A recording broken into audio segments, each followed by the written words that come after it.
خیبر میں شرمندگی ہو رہی ہو، نعت علی پڑھ کے اسے بلا دیجیے۔ خندق میں سب ہمت آپ کی توڑ رہے ہو، آواز دیجیے، بار بار وہی کھڑا ہوگا۔ صلح حدیبیہ پہ سب آپ سے ناراض ہوں گے، وہ بغیر کہے لکھنے بیٹھ جائے گا۔ فتح مکہ پہ جب بتوں کو نکالنا ہوگا، آپ اپنا کاندھا آگے بڑھا دیجیے گا، بتوں کو وہ نکال لے گا۔ صلوات پڑھے۔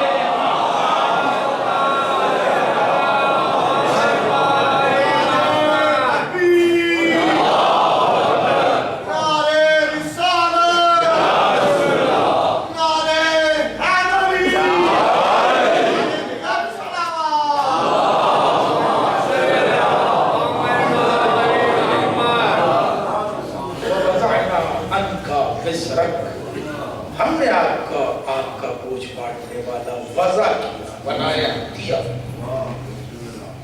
اسی لیے میں کہہ رہا ہوں الم نشرح لک صدرک۔ میرے نبی، کیا میں نے آپ کا شرح صدر نہیں کیا؟ اللہ تو کہہ رہا ہے میں نے آپ کا شرح صدر کیا۔ امت کہہ رہی ہے بائی پاس ہوا،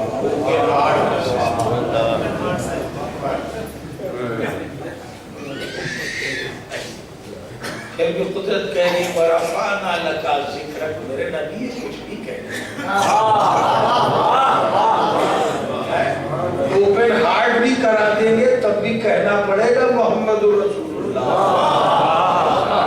سوال پڑھ لیں مل کے محمد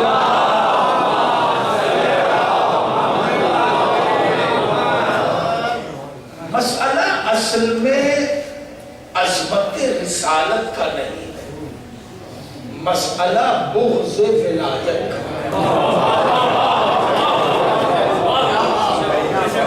مسئلہ عظمت رسالت کا نہیں ہے، مسئلہ بغض ولایت کا ہے۔ یہ جتنی بھی روایتیں بنی امیہ کے ٹکسال میں بنی، یہ ساری کی ساری روایتیں بغض ولایت میں ہیں۔ اب اسے کیا کہیے کہ جب نبی نے خود کہہ دیا ہے انا و علی من نور واحد، تو جہاں ایک کا مرتبہ گھٹانا چاہو گے دوسرے کا خود بخود گھٹ جائے گا۔ اب جو زمانہ الزام لگاتا ہے کہ آپ نے نعوذ باللہ علی کو رسول سے بڑھا دیا، خدا کی قسم ہم نے بڑھایا نہیں ہے، ہم نے صرف مرتبہ ولایت کو بیان کیا ہے، زمانے نے نبوت کو گھٹا اتنا دیا ہے کہ علی بلند نظر آتے ہیں۔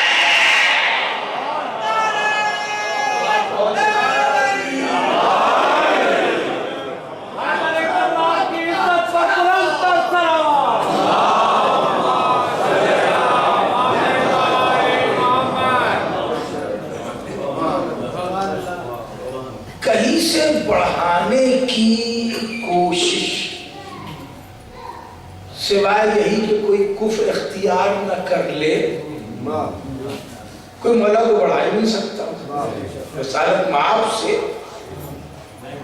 کوئی بڑھا ہی نہیں سکتا، اس لیے کہ جب بھی مرتبے کی تلاش میں، لفظ پہچانیے گا، جب بھی تلاش مرتبہ ولایت میں مفکر کا ذہن کہیں بھی جائے، جہاں پہ مفکر کا ذہن ہوگا وہی یہ حدیث لکھی ہوگی انا و علی من نور واحد۔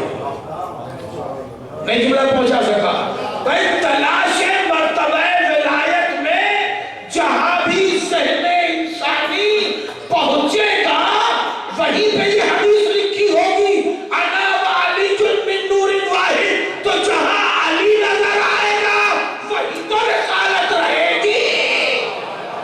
میں جملہ پہچانیے، جہاں بھی میرے مولا نظر آئیں گے وہی تو رسالت رہے گی۔ بھائی کوئی گھٹا سکتا نہیں، بڑھا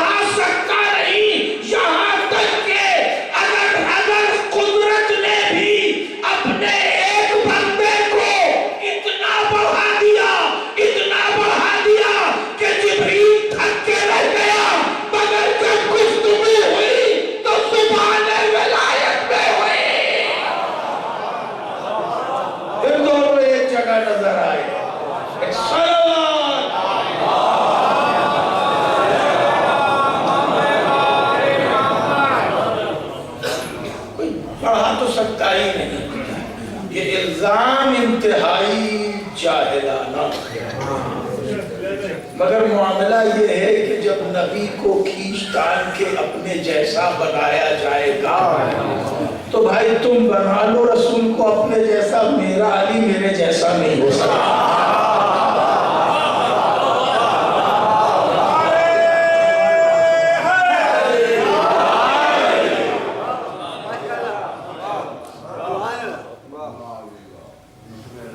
قدرت نے آواز دی، میرے حبیب میں نے آپ کو آپ کا بوجھ بانٹنے والا دیا، اور یہی بوجھ بانٹنا شرح صدر ہے۔ اس لفظ کی تفسیر میں نے آج سے 4 سال پہلے ہی پڑھی تھی، وہاں بحث لفظ شرح صدر کی معنی ہے، یہاں دوسرے مفہوم پر گفتگو ہو رہی، اس لیے اسی زاویے سے گفتگو مکمل کرنا چاہتا ہوں کہ پروردگار عالم نے جو بوجھ بانٹنے والا دیا، مددگار دیا، اس کے لیے کہا الم نشرح لک صدرک، میں نے آپ کے سینے کو کشادہ کر دیا۔ یہ بالکل ہی نفسیاتی محاورہ ہے کہ جو دنیا کی ہر زبان میں، ہر قبیلے میں، ہر تہذیب میں بولا جاتا۔ جب کسی انسان کو کسی مہم میں بغیر مانگے مدد مل جاتی ہے اپنے کی، تو کہا جاتا بھئی آج تو میرا سینہ کشادہ ہو گیا۔ توجہ ہے؟ قدرت یہی کہہ رہی ہے الم نشرح لک صدرک، میرے نبی میں نے کیا آپ کا شرح صدر نہیں کیا، سینہ کشادہ نہیں کیا، یعنی ووضعنا عنک وزرک، کہ آپ کو بوجھ بانٹنے والا دے دیا۔ تو یہ بوجھ بانٹنا ہی کشادگی صدر رسول ہے۔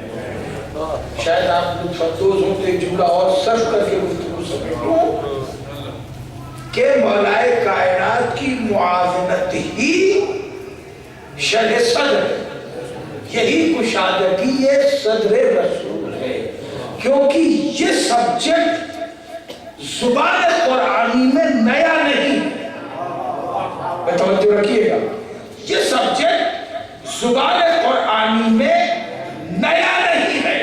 جب اللہ نے جناب موسیٰ کو فرعون کی مہم پر بھیجا تھا، اصل میں فرعون کو اس طرح بیان کر دیا گیا ہے کہ فرعون بڑا نظر آتا ہے، ابو جہل چھوٹا نظر آتا ہے۔ غور کر رہے ہیں آپ؟ حالانکہ ایسا ہے نہیں، فرعون بادشاہ بڑا ہے، مجرم بڑا نہیں ہے۔ کیا سن رہے ہیں آپ؟ میرے ساتھ فرعون بادشاہ بڑا ہے، مجرم بڑا نہیں ہے۔ اگر مجرم اتنا بڑا ہوتا تو موسیٰ کو پالتا نہیں۔ ابو لہب مجرم بڑا ہے، ہم عتبہ عتیبہ مجرم بڑے، یزید کا دادا مجرم بڑا ہے، جن کے درمیان رسالت کو تبلیغ رسالت کر دے۔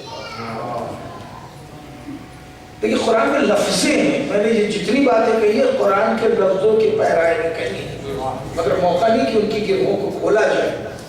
نگاہ قرآن میں بھی مجرم بڑا نہیں ہے، اسی لیے کہا اذهب الى فرعون انه طغى، جاؤ موسیٰ فرعون کی ہدایت کرو۔ وہ ایک فرعون کی طرف بھیجا گیا، ایک فرعون کی طرف، یہ ٹھیک ہو جائے گا، اس کے ماننے والا خود بخود ٹھیک ہو جائے گی۔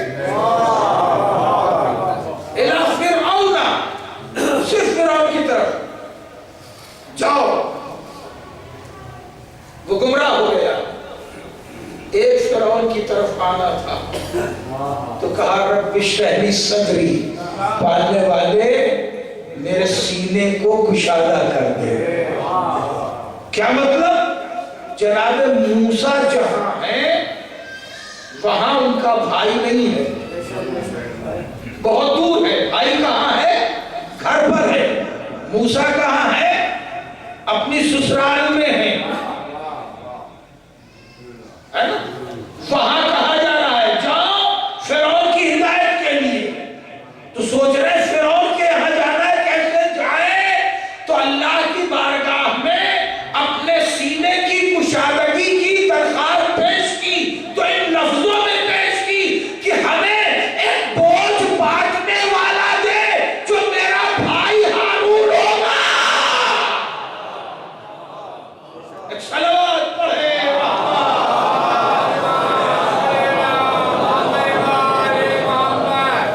شرح صدر ہے امداد مولائے کائنات، معاونت مولائے کائنات.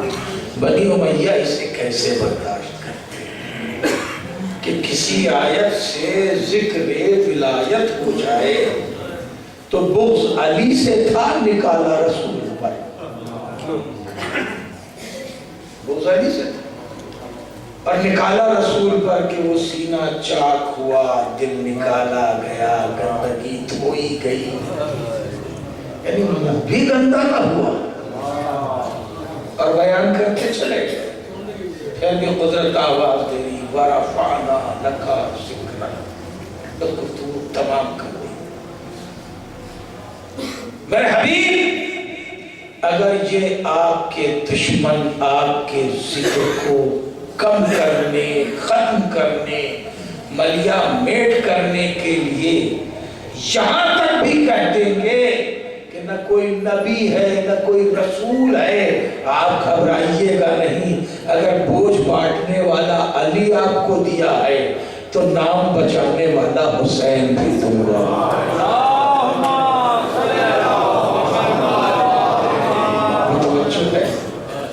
یہ پورا سلسلہ خاندان مولائے کائنات کا ورفعنا لک ذکرک کا مصداق.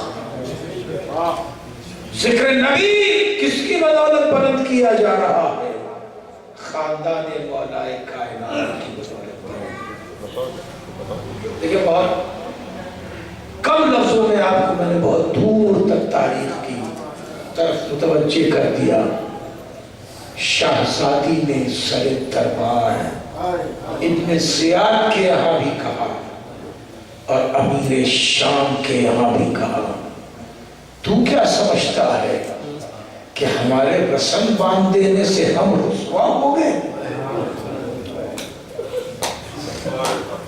تو کیا سمجھتا ہے کہ ہم بے ردا ہونے سے ذلیل ہو گئے؟ اے یزید، ہم صاحبان عزت و مرتبت ہیں. ہمارے گھر ملائکہ آتے، آیتیں ہمارے گھر نازل ہوئی، ہمارے جن کو پروردگار عالم نے عظمت و مرتبت عطا کی ہے. تیرے خاندان کے پاس کیا ہے؟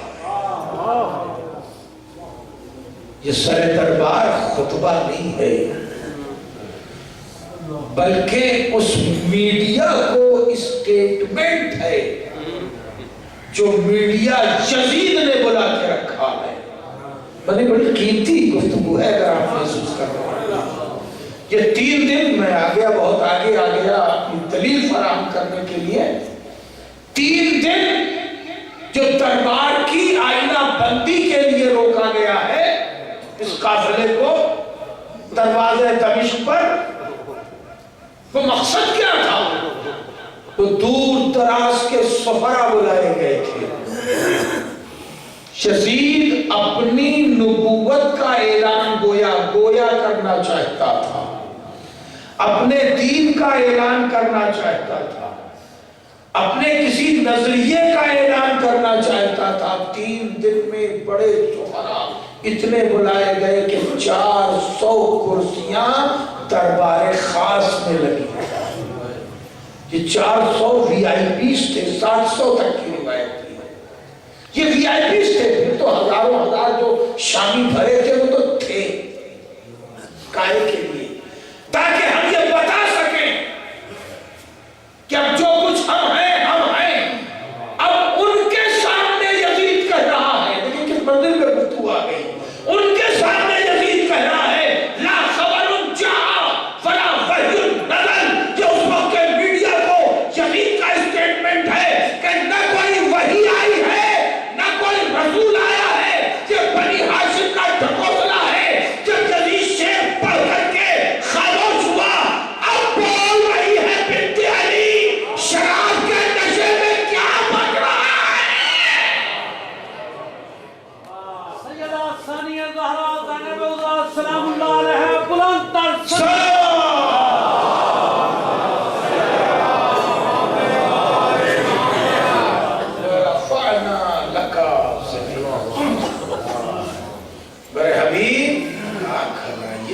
اب کے ذکر کو غلط کیا تو پوری کربلا تحفظ ذکر رسول کا نام، یہ پوری کربلا تحفظ مشقت رسول کا نام، یہ پوری کربلا تحفظ خدمت رسول کا نام، تحفظ دین و شریعت کا نام۔ اس کے لیے حسین نے کہہ دیا تھا نانا گھبرائیے گا نہیں، ہر قربانی حسین دینے کی۔ یہ تاریخ مخصوص ہے عزیزو کسی ایک شہزادے کے نام سے، وہی شہزادہ پڑھا جاتا ہے۔ ایسا نہیں ہے کہ جناب امام حسن علیہ السلام کی طرف سے صرف ایک قاسم آئے، حسن کے 4 بیٹے شہید ہوئے ہیں کربلا، لیکن شہداء میں کربلا کے ہر شہید منفرد ہے، ہر شہید منفرد ہے، مگر اس انفرادیت میں بھی کسی کے غم کو کوئی تخصیص مل گئی۔ اسی لیے ہمارے علماء نے تاریخیں کچھ شہید کے نام سے منسوب کر دی تاکہ اس تخصیص کا تذکرہ بھی ہو جائے اور اس سلسلے نسل کا تذکرہ بھی ہو جائے، اس خانوادے کی خدمت کا ذکر اور اعتراف بھی ہو جائے۔ اسی لیے آج کی تاریخ قاسم ابن حسن سے منسوب ہے۔ 4 بیٹے شہید ہوئے اور ایک بیٹا شہید سمجھ لیا گیا تھا جو بعد میں زندہ رہا، اسے جناب حسن مثنیٰ کہتے ہیں۔ یہ امام حسن کے فرزند تھے اور ان سے آپ کی ایک طویل نسل سادات حسنی چلی۔ نسل سادات حسنی جتنی بھی ہے اس وقت کی مرکزیت ہے جناب امام حسن کی، اور یہ بھی اللہ کا ایک انتظام خاص ہے۔ اس لیے میں کہہ رہا ہوں یہ ایک انتظام خاص ہے کہ شہادت کے لیے گئے، زخمی ہوئے، پھر بھی اللہ نے جناب حسن مثنیٰ کو بچا لیا، اس لیے کہ رسول آغوش میں حسن کو ہی لے کے پڑھ رہے تھے، اِنَّا أَعْطَيْنَاكَ الْكَوْثَرَ، اللہ نے ہمیں نسل کثیر عطا کی۔ تو یہ کیسے ممکن ہے کہ جس شہزادے کی آمد پر رسول نے اتنا خوشی کا اظہار کیا ہو اس کی نسل بالکل ہی ختم ہو جائے؟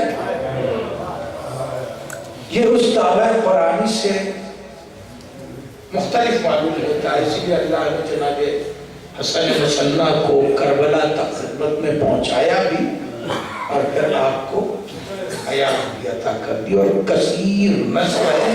اس کے بعد بنی امیہ اور بنی عباس سے نسل حسن مثنیٰ کی ایک طویل مہم اور جنگ بھی ہے، طویل جنگ، طویل مہم ہے آپ کی تحفظ سادات میں۔ بغداد کی دیوار میں جو خون گارا بنا تھا اس میں سب سے زیادہ سادات حسنی قتل،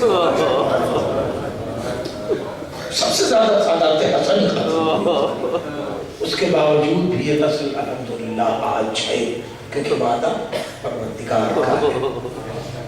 تو میں اس کر رہا تھا 4 بیٹے شہید ہوئے، ایک بیٹا بچا، مگر پڑھا صرف قاسم جاتا ہے اس لیے کہ یہ بڑا نونہال تھا، یہ بڑا نونہال تھا،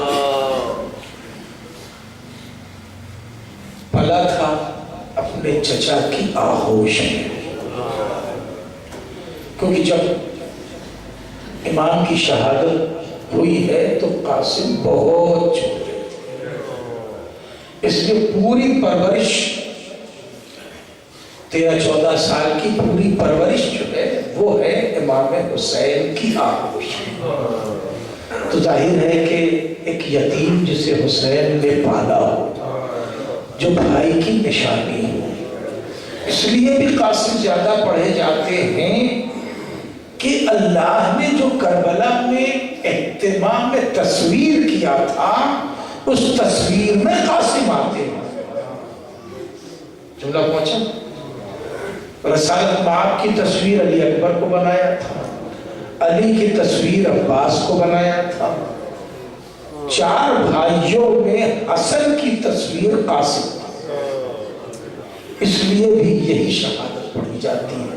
اکثر مجمع سے ہی سوال آتا ہے کہ یہ کیوں پڑھا جاتا ہے، یہ کیوں نہیں پڑھا جاتا، اس کی وجوہات، چونکہ حسن کی تصویر ہے، چچا کی آغوش میں پلے ہیں، بڑے نونہال ہیں، نونہال ہونے کے باوجود انتہائی چری طبیعت ہے، اتنے چری طبیعت ہیں، اتنے چری طبیعت ہیں کہ پوچھنے لگے چچا جان ذرا بتائیے گا محضر شہادت میں کس کا نام ہے؟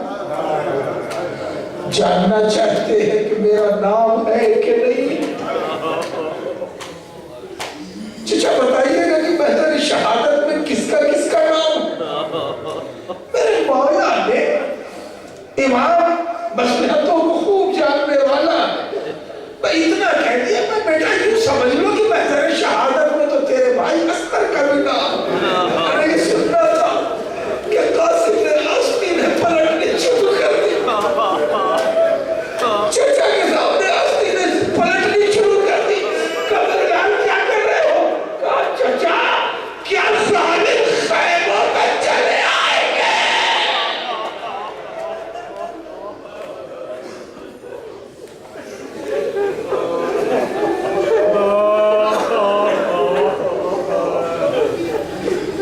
جری طبیعت نتیجے سے امام نہ کہہ سکے کہ لاڈلے سروں سے چادریں بچھی نہیں دی، لاڈلے گوشوارے بچھینے جائیں گے، لاڈلے تماچے بھی مالے جائیں گے، امام نہ کہہ سکے، بلکہ یہ کہہ کے دلاسا دے دیا نہیں اصغر وہ تو ہم اپنی آغوش میں لے کے بیٹھا،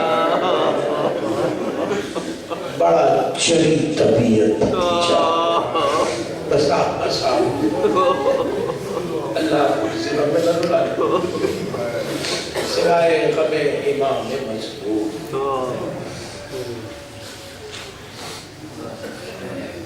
بیوہ حسن کا اپنا ایک صدمہ ہے،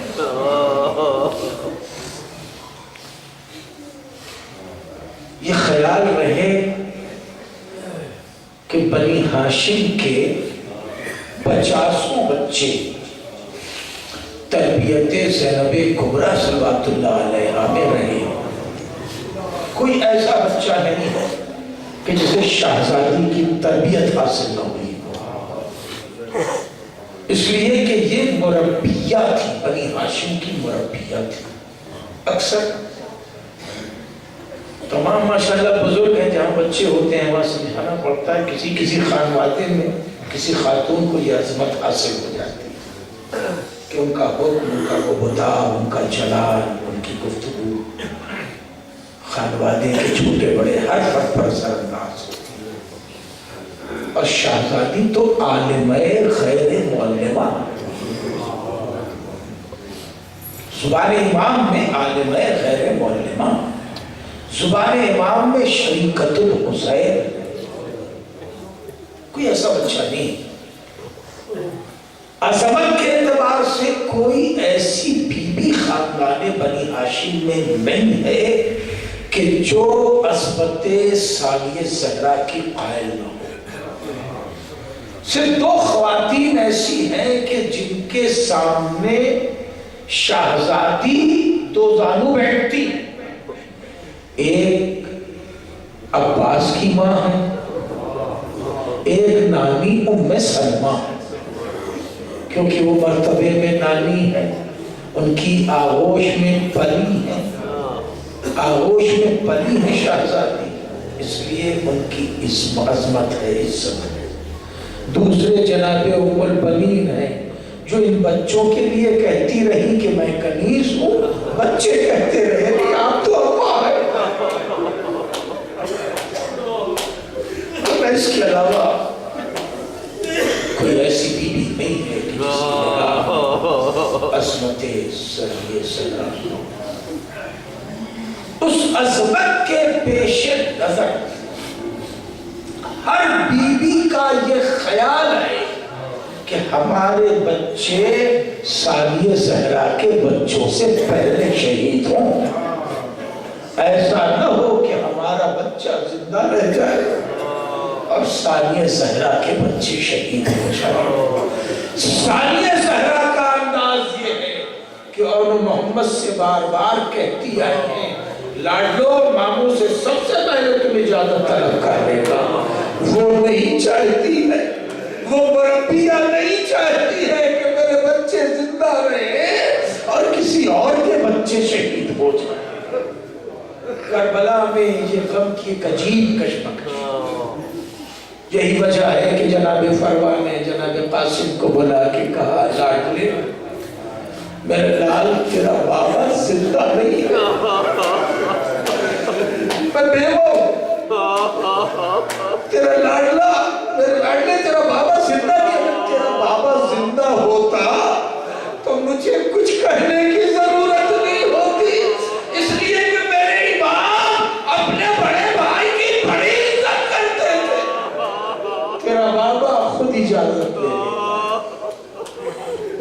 کیونکہ وہ وقت کے امام تھے، مگر میرے لاڈلے میں بیوہ ہوں، تیرے بابا موجود نہیں، تیرے چچا تجھے بہت چاہتے ہیں، ایسا نہ ہو کہ تجھے مرنے کی اجازت نہ ملے اور زمانہ یہ کہے کہ بیوہ نے بچے کو کلیجے سے لگا دیا۔ نہیں میرے لاڈلے، تمہیں سب سے پہلے قربان ہونا۔ دیکھو شہزادی کے بیٹے قربان نہ ہو جائے، یہ محبت کی عجیب کشمکش ہے کربلا کے۔ حسن کا یہ لاڈلا، یہ نونہال، ماں کا فرما بردار، بس وقت مکمل ہو گیا، دو جملے سن لیجیے۔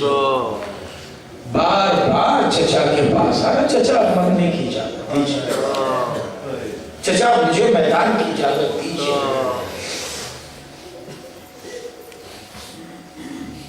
اور ہر بار یہ کہہ دے رہے، بیٹا میں تم بھیا کی تصویر ہوں، قاسم میں تمہیں دیکھتا نہیں ہوں، مجھے میرا بھیا یاد آتا ہے، میں تمہیں کھڑا کر کے دیکھتا ہوں۔ میرے لال میں اپنے ہاتھوں سے اپنے بھائی کی تصویر کو خاک و خون میں رکھتا ملا۔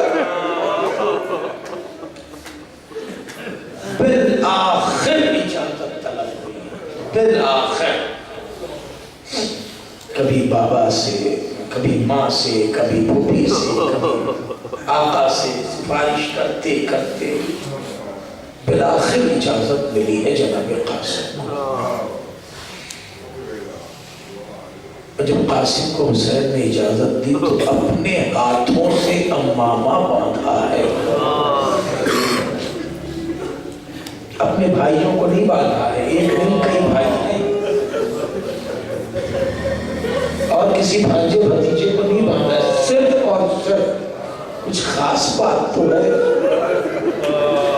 اپنے ہاتھوں سے 7 پیچوں کا امامہ، جس طرح رسول نے جنگ کے خندق میں اپنے ہاتھوں سے 7 پیچوں کا امامہ مولا کائنات کے سر پر باندھا تھا، اسی طرح رسول کی طرح، اسی طرح اسی انداز سے قاسم کے سر پر حسین نے 7 پیچوں کا امامہ اپنے ہاتھوں سے باندھا، بازو پکڑ کے گھوڑے پہ خود سوار کیا، اور جب قاسم آگے چلے ہیں اور ایک نگاہ ڈالی تو تڑپ کے کہنے لگے، پالنے والے تیری بارگاہ میں اب اپنی اس قربانی کو پیش کر رہا ہوں جس کے پاؤں ابھی رکعت تک بھی نہیں۔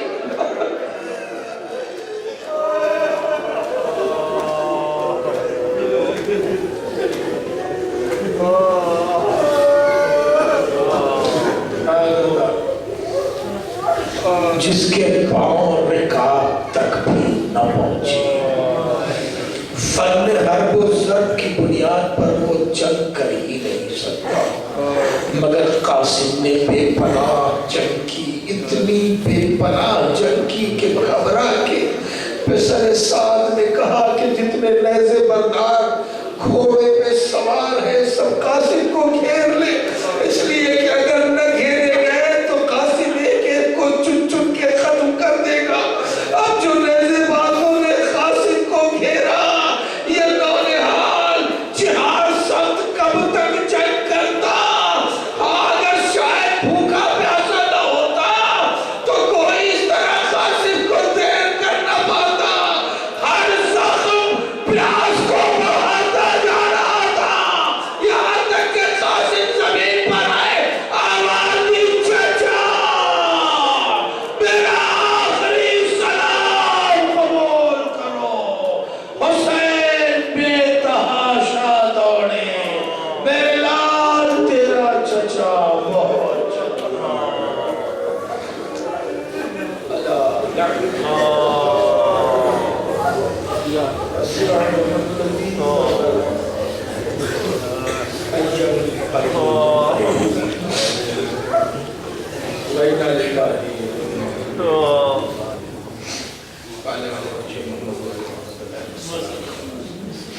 اس مجلس عزا کو قبول فرما، پالنے والے صاحب خانہ قبول فرما، تمام مومن مومنات جہاں جہاں بھی ان کی جان مال عزت و آبرو کی حفاظت فرما، تمام مومن مومنات کی جان مال عزت و آبرو کی حفاظت فرما، پالنے والے تمام مومن مومنات کی حاجات دنیاوی اور اخروی کو پورا فرما، تمام عزادار جہاں جہاں بھی مصروف عزا ہیں، تمام زائرین جو مصروف زیارت مشاہد مقدسہ ہیں ان کی اور مشاہد مقدسہ کی حفاظت فرما، پالنے والے عزادار اور زائرین کی حفاظت میں جو محافظ لگے ہوئے ہیں ان کی خصوصی حفاظت فرما، پالنے والے ہم سب کو توفیقات میں عنایت فرما، ہم سب کو امام کے معین و مددگار میں شمار فرما، امام زمانہ کے ظہور میں تاجیل فرما، ربنا تقبل منا انکا وانت السمیع